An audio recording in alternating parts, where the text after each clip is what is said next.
A lot of people are like, oh yeah, on Black Tuesday, man. Oh, everything just fell apart. Oh my God. In October of 1929, it's like, who could have seen it coming? Friends, you could have seen it coming. Let me explain to you how bubbles work. Bubbles happen when people begin wanting to buy something not for what it's for. They no longer want the thing, they want the money. And this will bring a whole new wave of demand into a market for a product. Let's take real estate, something you guys know. For most people, you buy a house to live in it because you want a house. There's a market for people that want houses. But for other people, they buy houses because they want money. And they buy a house and they either fix it up or they sit on it in any way, shape, or form. They come in, and what this does is it means that now the demand is increased. Because you don't just have people who want houses, you have people who want money. And that, in a market economy, that increased demand is going to drive prices up. And if the prices go up fast enough, other people who want money are going to go, well, I'm going to invest in that. What happens with a bust in a bubble, that whole portion of that demand that's based on wanting money suddenly realizes they can't make money there anymore, or that there's a potential that they will lose some money.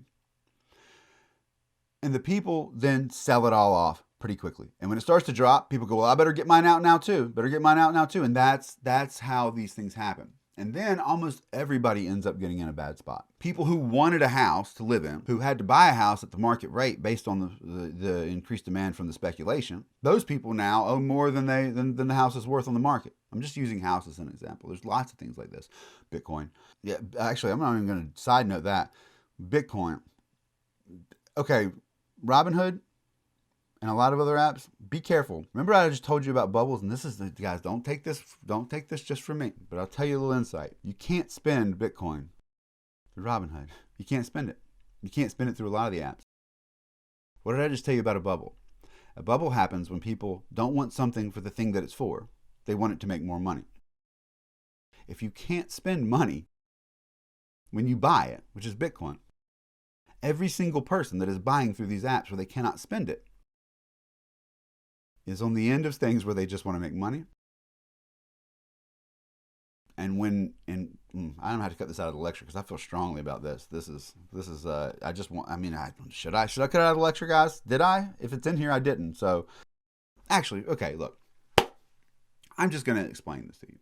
How many of you guys in your life heard somebody say, one day those Beanie Babies are going to pay for college? I asked that question one time in a class thinking everybody was like, a couple people. I was going to be like, see, a couple people. Your generation of folks, you were little and people believed in it.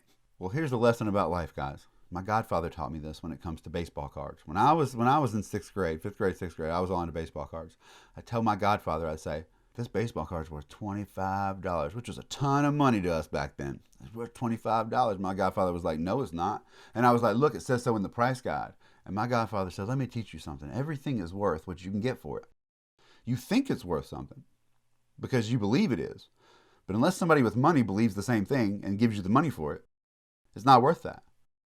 And that's the thing. And all this is to say, I'm trying to get you guys into the mindset of what happens in bubbles.